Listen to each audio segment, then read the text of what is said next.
فرمایا وَإِذَا قِيلَ لَهُمْ آمِنُوا كَمَا آمَنَ النَّاسُ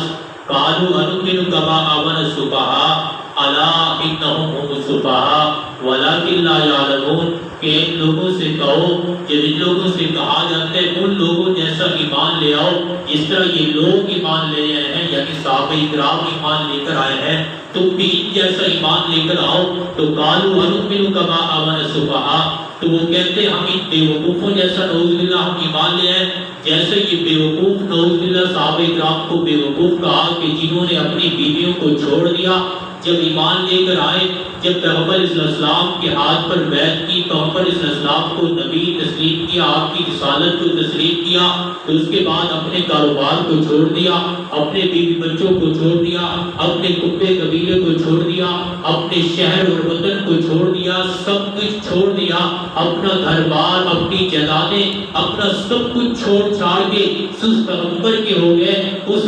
نبی کے ہو گئے۔ اس نبی کے علاوہ نے تو اپنے گھر کا خیال، نہ اپنے بیوی بچوں کا خیال، نہ اپنے کاروبار کا خیال، نہ اپنے ماں باپ کا خیال، کسی چیز کا بھی ان کو خیال نہیں ہے۔ فرمایا جب ان لوگوں نے ایسے لوگوں کو بے وقوف کہا، نعوذ باللہ صحابہ کو بے وقوف کہا، تو قرآن مجید نے فرمایا الا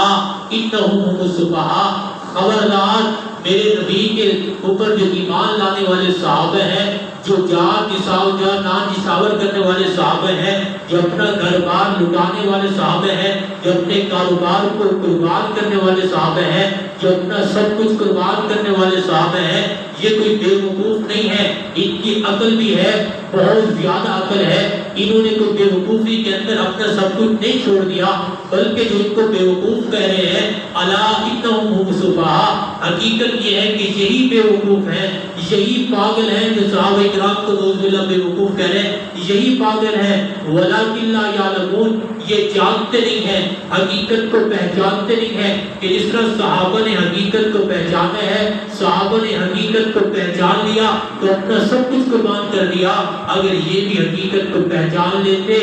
جان لیتے، تو پھر یہ بھی صحابہ جیسا ایمان لے کر آتے، صحابہ جیسی قربانی دیتے، ہر چیز قربان کر دیتے، لیکن پیغمبر صلی اللہ علیہ وسلم کا دامن نہ چھوڑتے۔ انہوں نے پہچانا نہیں ہے۔